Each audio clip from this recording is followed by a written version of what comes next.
Emma Rose Chen stared at her reflection in the ladies' room mirror of Prestige Marketing Solutions, her hands trembling as she adjusted her simple white blouse for the 10th time. The fluorescent lights made her pale skin look even more washed out, and her long black hair hung limply around her shoulders.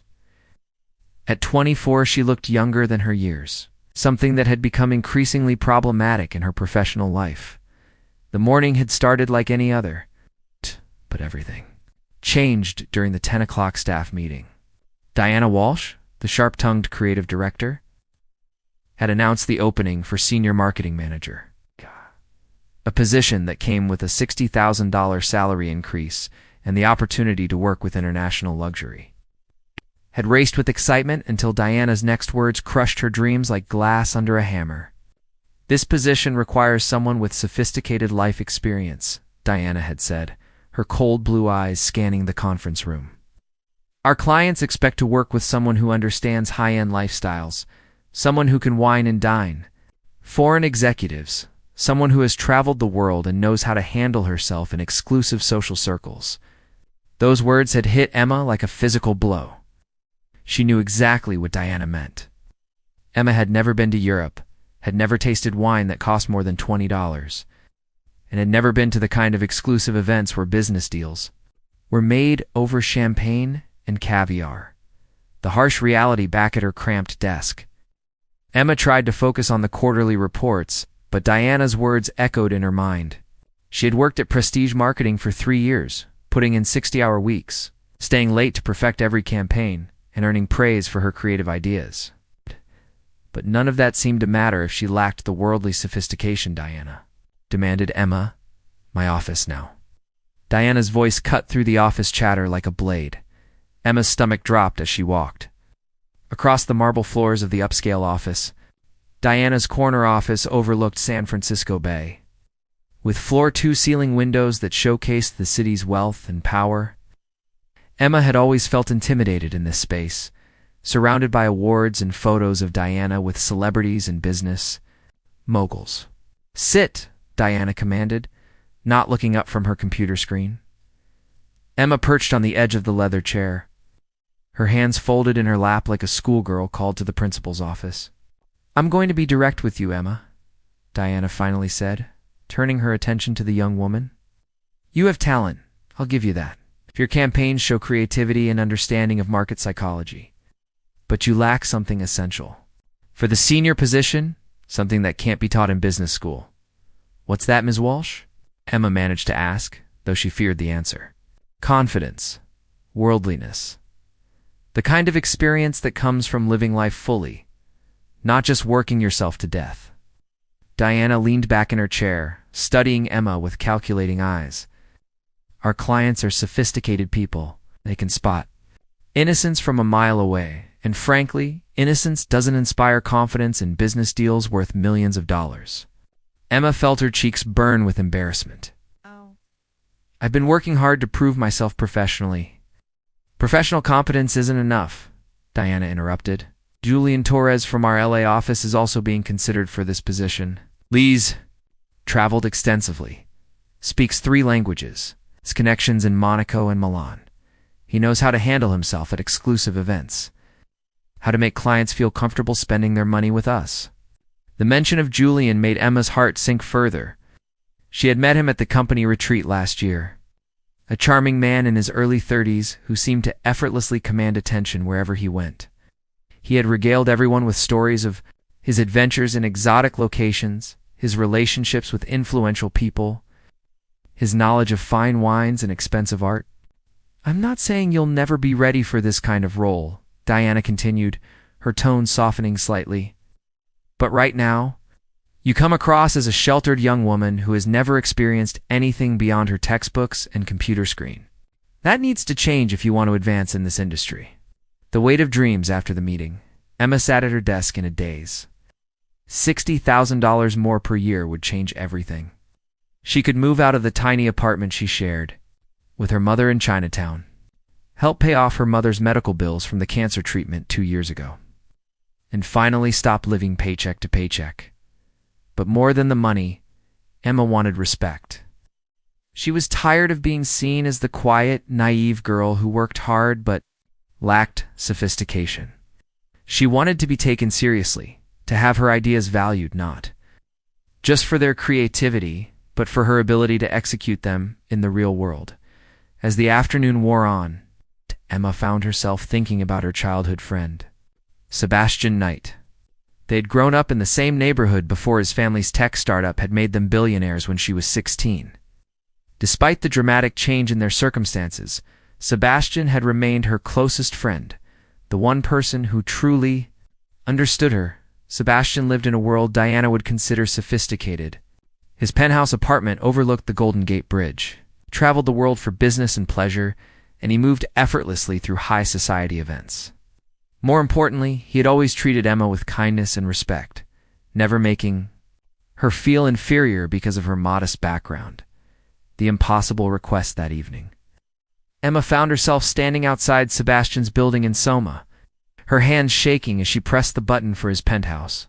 The marble lobby with its crystal chandeliers and uniformed doorman reminded her of the gulf between their worlds, but also of the solution to her problem. Emma. What a wonderful surprise. Sebastian's warm voice came through the intercom. Come. Up. I was just thinking about ordering Thai food. The elevator ride to the 40th floor felt endless. Emma caught her reflection in the mirrored walls and barely recognized herself. Her usually bright brown eyes looked haunted, and her face was pale with anxiety. Sebastian opened the door before she could knock, and Emma was struck by how handsome he looked in his casual clothes. His dark hair was slightly mussed, and he wore a simple black t-shirt that emphasized his tall, lean frame. His green eyes, inherited from his Irish grandmother, lit up when he saw her. You look like you haven't slept in days, he said, pulling her into a gentle hug. What's wrong? Emma breathed in his familiar scent. A mixture of expensive cologne and something uniquely him that had always made her feel safe. For a moment she almost lost her nerve. Sebastian, I need to ask you something, she said, stepping back from his embrace. Something that might change everything between us. His expression grew serious as he led her into his living room. Space was elegant but comfortable, with modern furniture and original artwork on the walls. The floor-to-ceiling windows offered a breathtaking view of the city lights beginning to twinkle in the evening darkness. You know you can ask me anything, Sebastian said, settling beside her on the cream-colored sofa. We've been friends for too long for there to be secrets between us. Emma took a deep breath, knowing she was about to cross a line she could never uncross. There's a promotion at work, senior marketing manager. It would change my life, Sebastian. I could help my mother move to a better place. Finally feel like I'm making something of myself. That's wonderful news, Sebastian said, though his brow furrowed with concern. But I sense there's a problem. My boss thinks I'm too inexperienced, not professionally, but personally. She says I lack the sophistication to work with high-end clients, that I come across as too innocent and sheltered. Emma's voice cracked with emotion. And she's right, Sebastian. I've never traveled, never been to fancy events, never even had a serious relationship. I'm 24 years old, and I've lived like a nun. Sebastian reached out and took her hand, his touch sending an unexpected jolt through her system. Emma, you're one of the most intelligent, capable people I know. Any company would be lucky to have you. But that's not enough, Emma said, tears threatening to spill over. Oh. Intelligence doesn't give you confidence. Capability doesn't teach you how to navigate the world Diana wants me to understand. What are you asking me to do? Sebastian asked gently, though something in his eyes suggested he already suspected. Emma felt her cheeks burn with embarrassment, but she forced herself to meet his gaze. I need experience, Sebastian, real experience, kind that changes how people see you, how you see yourself. She paused, gathering every ounce of courage she possessed. I need you to help me become the kind of woman who can handle anything. The silence that followed was deafening. Sebastian's hand tightened around hers, and she saw something shift in his expression. Something intense and complicated that she had never seen before. Emma, he said quietly, his voice rough with emotion. Do you understand what you're asking? Me. I'm asking my best friend to help me, she whispered. I'm asking the one person I trust completely to show me what I've been missing. Sebastian stood up abruptly, walking to the window with his hands clenched at his sides. Emma watched his reflection in the glass, saw the internal struggle playing out across his features. "Something you don't know," he said finally, not turning around. "Something I've never told you because I was afraid it would ruin our friendship." Emma's heart began to race. "What is it?" Sebastian turned around slowly, and the look in his eyes took her breath away. "I've been in love with you since we were teenagers, Ma. Every day for the past 8 years. I've watched you and wanted to tell you how I feel, but I never had the courage." The revelation hit Emma like a thunderbolt. Suddenly so many things made sense. The way Sebastian always made time for her despite his busy schedule. The way he looked at her when he thought she wasn't paying attention. The way he had never seemed serious about any of the beautiful women he dated. "Sebastian," she breathed, her hand rising to her throat. "I do what you're asking," he continued, his voice barely above a whisper. "It won't be just to help you with your career. It won't be casual or meaningless. It will be me loving you the way I've dreamed of loving you for years." Emma felt something shift inside her chest, like a door opening that she hadn't even known was locked. Looking at Sebastian now, seeing the vulnerability in his eyes and the tension in his body, she realized that her feelings for him had been evolving too. So gradually that she hadn't recognized them for what they were. "And if I asked you to do it anyway?" she whispered. Sebastian closed his eyes, and when he opened them again, Emma saw surrender there. "Then I'd say yes, because I could never deny you anything. But you need to be absolutely certain this is what you want, because once we cross this line, there's no going back to the way things were." Emma stood up and walked to him, her heart pounding so hard she was sure he could hear it. When she reached out and touched his face, he leaned into her palm like a man dying of thirst. "I'm certain," she said softly. "Are you?" Sebastian's answer was to cover her hand with his and press a gentle kiss to her palm. "I've never been more certain of anything in my life." As they stood there in the growing darkness, with the city lights twinkling below them, Emma realized that she was about to embark on a journey that would change not just her career, but her entire life. The innocent girl who had walked into Sebastian's apartment was about to disappear forever, replaced by a woman who finally understood what it meant to be truly alive. 3 days passed before Emma found the courage to return to Sebastian's penthouse.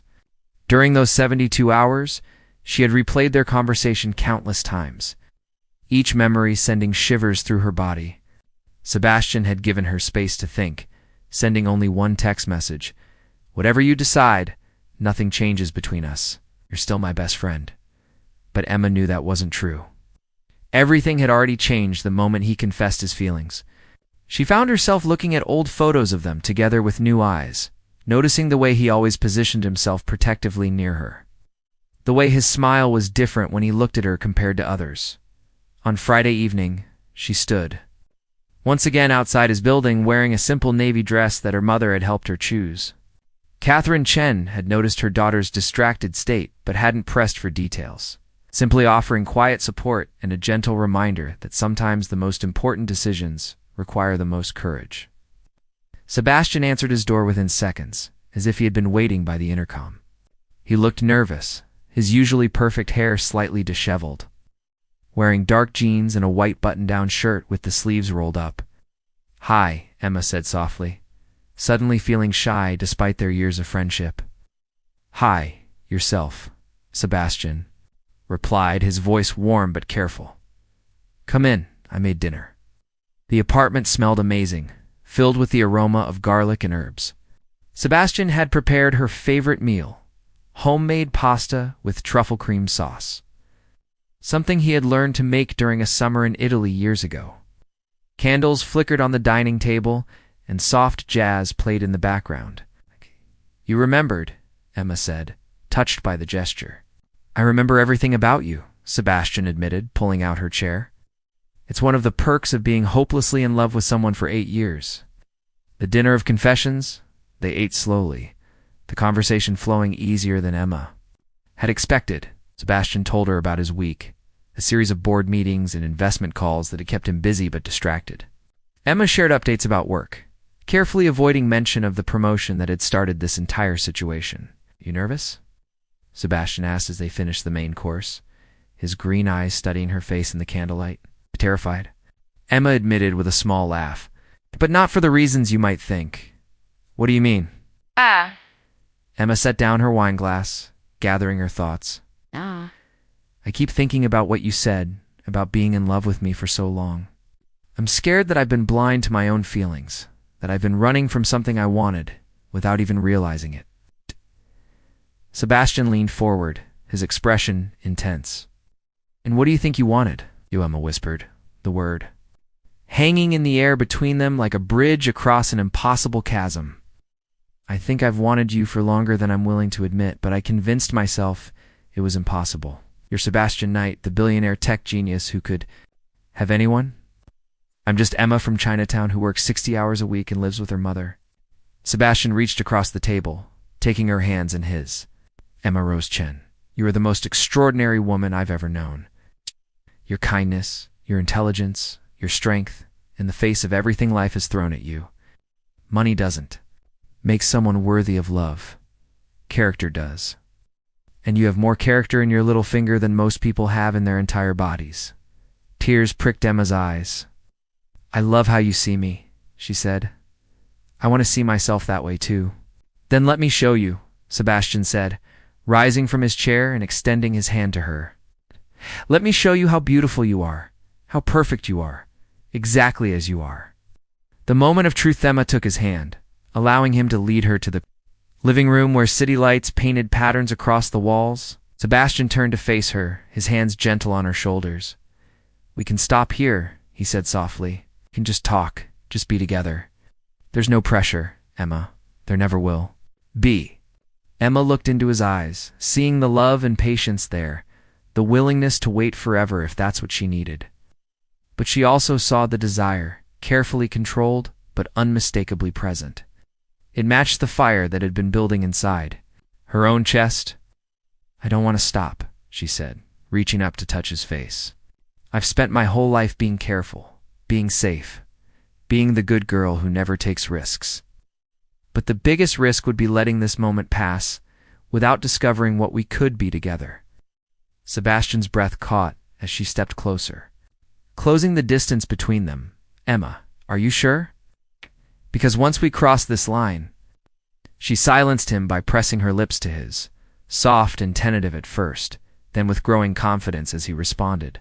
Sebastian's arms came around her, pulling her against him as the kiss deepened, years of suppressed longing pouring out between them. When they finally broke apart, both were breathing heavily. Sebastian rested his forehead against hers, his eyes closed as if he were trying to memorize the moment. "I love you," he whispered.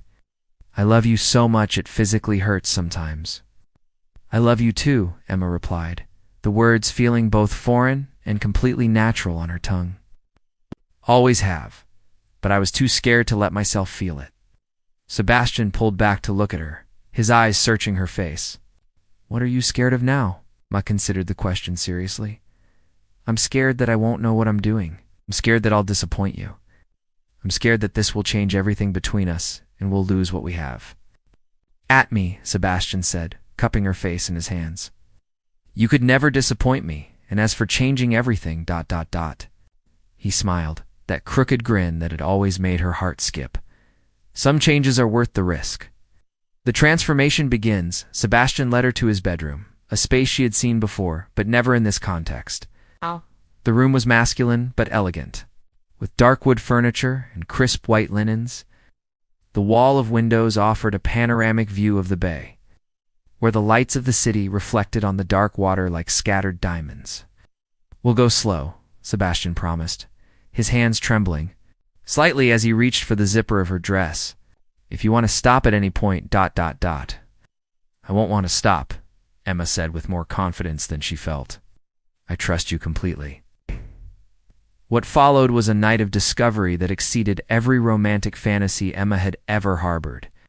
Sebastian was patient and gentle, worshipping her body with a reverence that made her feel like the most beautiful woman in the world. He showed her pleasures she had never imagined, whispering words of love and encouragement as he guided her through her first intimate experience. Emma discovered a passion within herself that she never knew existed. In Sebastian's arms, she felt powerful and beautiful, desired and cherished. The shy, inexperienced girl who had entered his apartment seemed to melt away, replaced by a confident woman who knew exactly what she wanted. As dawn broke over San Francisco, they lay entwined in Sebastian's bed, Emma's head on his chest as he stroked her hair.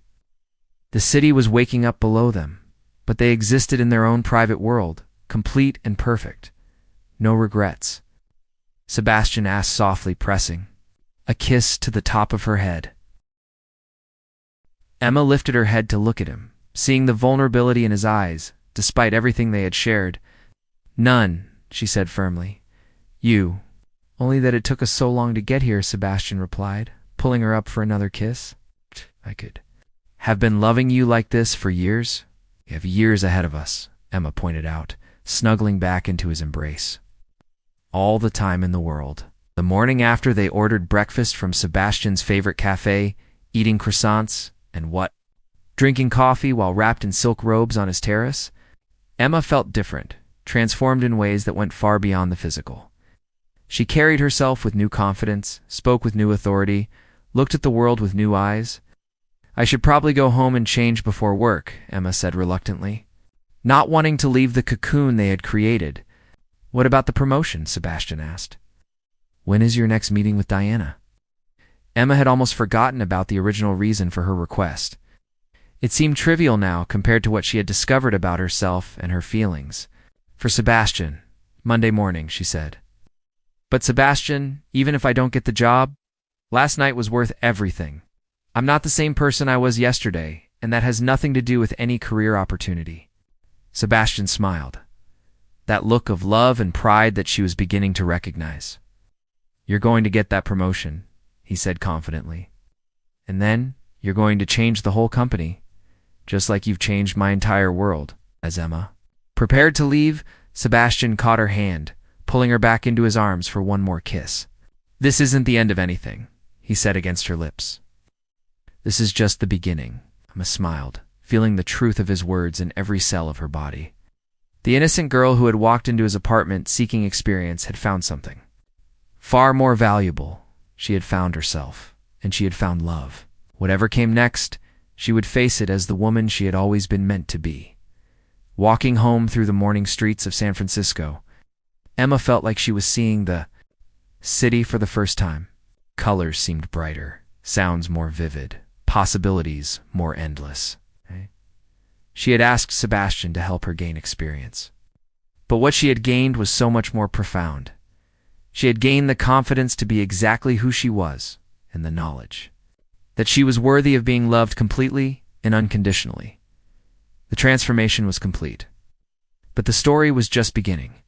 The interview that changed everything Monday morning arrived with unusual sunshine streaming through Emma's bedroom window in Chinatown. She woke up feeling different, as if her entire cellular structure had been rearranged over the weekend. The face looking back at her from the bathroom mirror was the same, but the eyes held a new depth, a confidence that hadn't been there before. Catherine Chen noticed immediately when Emma emerged from her room, wearing a tailored burgundy dress that had been hanging unworn in her closet for months. "You look radiant, my darling," her mother said in Mandarin, studying her daughter's face over her morning tea. "As something wonderful has happened." Emma kissed her mother's cheek, breathing in the familiar scent of jasmine and warmth that had comforted her throughout childhood. "Something wonderful indeed, Mama." At the office, heads turned as Emma walked through the reception area. Her usual hurried scurry had been replaced by a calm, purposeful stride. She wore her hair in a sleek chignon. Her makeup was perfectly applied, and most remarkably, she carried herself with an unmistakable air of self-assurance. "Emma Chen to see Diana Walsh," she told the receptionist, her voice clear and steady. Diana's corner office felt different this time. Instead of feeling intimidated by the marble surfaces and expensive art, noticed the beauty of the space, appreciating it as one successful professional, admiring another's achievements. "You look different," Diana observed immediately, gesturing. for Emma to sit, more polished, more confident. "I feel different," Emma replied, settling into the leather chair with grace. "I've had some time to think about our last conversation, and I realize you were right about needing more life experience. I've taken steps to remedy that situation." Diana raised an eyebrow, intrigued.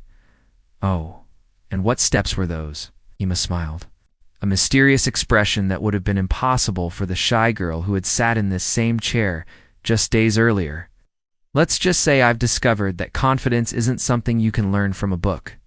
It comes from understanding your own worth and refusing to apologize for taking up space in the world." "Interesting philosophy," Diana said, leaning back in her chair. "But philosophy doesn't close deals with demanding clients. Tell me, how would you handle a situation where a potential client questioned your ability to understand their luxury?" Emma's answer flowed smoothly, drawing on conversations she'd had with Sebastian about his own business experiences, but filtered through her own intelligence and intuition. She spoke about the universal human desires that transcended economic boundaries, the need for recognition, for status, for beauty, for meaning. "Luxury isn't about the product," Emma concluded. "It's about the story the product tells about the person who owns it. My job would be to understand what story each client wants to tell, then craft a campaign that makes that story irresistible to their target market." Diana nodded slowly, clearly impressed. "And if a client invited you to a wine tasting in Napa or a gallery opening in Soho, would you feel comfortable in those environments?" "Absolutely," Emma replied without hesitation. "I've realized that. Sophistication isn't about where you've been or what you've experienced. It's about being genuinely interested in other people, asking thoughtful questions, and contributing meaningfully to conversations. Those are skills I've always had. I just needed to trust myself to use them." The interview continued for another hour, with Diana presenting increasingly complex scenarios and Emma responding with poise and creativity. By the end, both women knew the outcome. "The position is yours," Diana said, extending her hand. 65,000 starting salary, full benefits, and a company credit card for client entertainment. You start next Monday." Emma shook Diana's hand firmly, her smile radiant but professional. "Thank you for this opportunity. I won't let you down." The celebration. Emma's first call was to Sebastian, who answered before the second ring. "How did it go?" he asked immediately, the anxiety in his voice making her heart flutter with love. "Got it," Emma said, stepping into an empty conference room. "Senior marketing manager, 65,000 a year, everything I dreamed of." Sebastian's whoop of joy was so loud that Emma had to hold the phone away from her ear. "I'm so proud of you," he said when he could speak again, "but I'm not surprised. You were always capable of this, Emma. You just needed to believe in yourself." "I had a good teacher," Emma replied softly. That evening, Sebastian picked her up. In his Tesla, looking devastatingly handsome in a charcoal suit, he had made reservations at Atelier Crane, one of San Francisco's most exclusive restaurants. To celebrate her success, over a 7-course tasting menu paired with wines that cost more than Emma's former monthly salary, they talked about the future. Sebastian shared his plans for expanding his company into sustainable technology, while Emma described her ideas for revolutionizing how luxury brands connected with younger consumers. "I have something to ask you," Sebastian said as they shared a dessert that looked more like abstract art than food. Emma's heart skipped, but Sebastian smiled and shook his head. "Not that kind of question, not yet. I was wondering if you'd like to travel with me. I have business in Tokyo next month, then Paris, then London. You could see how international marketing really works, meet some of the people who shape global luxury trends." Emma's eyes widened. "Sebastian, that sounds incredible, but I've just started my new job." "I already spoke with Diana," Sebastian admitted with a sheepish grin, hypothetically, of course. "She thinks it would be valuable professional development for her new senior manager to gain international experience. She's approved 3 weeks of professional development leave." Emma stared at him, overwhelmed by his thoughtfulness and the magnitude of what he was offering. "You planned this?" "I plan to support your dreams in every way I could," Sebastian said simply. If that means introducing you to the world's most successful marketing executives, then that's what I'll do. The following weeks blurred together in a whirlwind of new experiences. Emma threw herself into her new role with passion and creativity, quickly earning the respect of her colleagues and clients. Her campaigns were innovative and effective, blending her natural understanding of human psychology with her newfound confidence in her own instincts. Julian Torres, who had flown in from LA expecting to claim the promotion, was gracious in defeat but clearly intrigued by Emma's transformation. During a team meeting, he approached her afterward. "I have to ask," Julian said. His charm turned up to maximum wattage. "What happened to you? You're like a completely different person from the one I met at the company retreat." Emma smiled politely, but distantly. "I grew up," she replied simply. Sometimes it happens overnight." Julian persisted in his attempts to impress her over the following days, sending flowers to her office and inviting her to exclusive events. Emma handled his attention with grace, but made it clear she wasn't interested. "There's someone else," she told him finally, when his persistence became uncomfortable. "Anyone I know?" Julian asked, his competitive nature clearly piqued. "Someone very special," Emma replied, thinking of Sebastian waiting for her at home with takeout from her favorite Thai restaurant and excited plans for their upcoming trip to Asia. The world opens up. Their 3-week journey began in Tokyo. Sebastian introduced Emma to a side of business she had never imagined.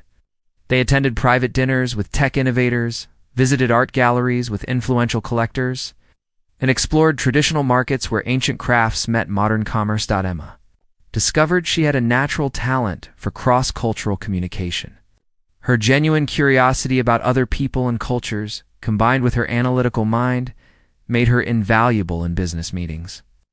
She could spot the subtle dynamics that others missed, understanding what clients really wanted beneath what they said they wanted. In Paris, they stayed at a boutique hotel in the Marais district. Emma fell in love with the city's blend of history and innovation, spending hours in the Louvre and afternoons in cutting-edge design studios.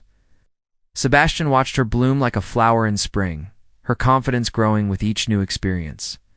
"You were born for this life," he told her one evening as they walked along the Seine, the lights of the city reflected in the dark water.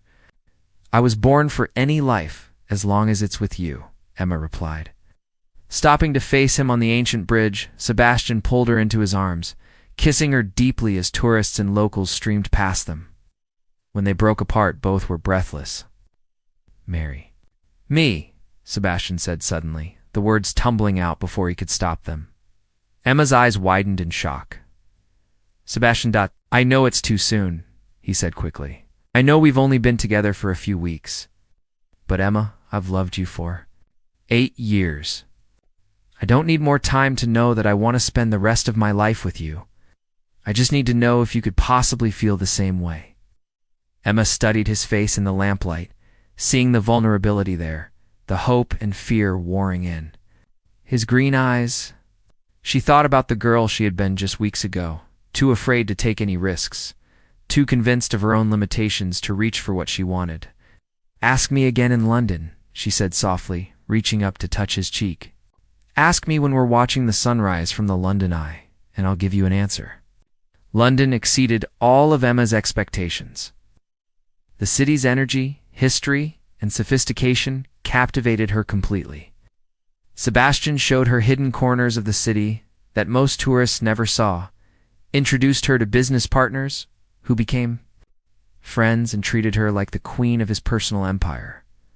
On their last morning, they rose before dawn to ride the London Eye as the sun painted the sky in shades of gold and pink. London spread out below them like a living map, the Thames winding through the city like a silver ribbon. "It's perfect," Emma breathed, pressed against the window of their private capsule. "Shh, Emma," Sebastian said softly, and when she turned, she found him on one knee, holding a ring box that contained the most beautiful diamond she had ever seen. Emma rose chin. "You are my best friend, my greatest love, and my perfect partner in every adventure. Will you marry me?" Emma's heart felt like it might burst from happiness. The scared, inexperienced girl who had once begged for help becoming someone else had discovered that she had always been exactly who she was meant to be. She had just needed the courage to let herself be seen. She whispered, then louder. Yes, Sebastian, I will marry you. As he slipped the ring onto her finger and pulled her into his arms, Emma thought about the journey that had brought them to this moment. She had asked Sebastian to help her gain experience to become someone worthy of the life she wanted. Instead, he had shown her that she had always been worthy, had always been enough, had always been exactly the woman he could love completely. 6 months later, they were married in a small ceremony in Golden Gate Park, surrounded by the people who loved them most. Catherine Chen cried happy tears as she watched her daughter dance with the man who had loved her since childhood. Diana Walsh attended, with a substantial wedding gift and a promise that Emma's position would be waiting for her when she returned from her month-long honeymoon in Italy, as Emma and Sebastian swayed together to their first dance as husband and wife. She whispered in his ear, "Thank you for showing me who I really was. Thank you for becoming brave enough to let me love you," Sebastian whispered back. They had both gotten exactly what they had always wanted, each other, and the confidence to build a life worthy of their love. The innocent girl's desperate plea had transformed into the greatest love story of their lives, proving that sometimes the best experiences come not from changing who you are, but from having the courage to become who you were always meant to be. The end.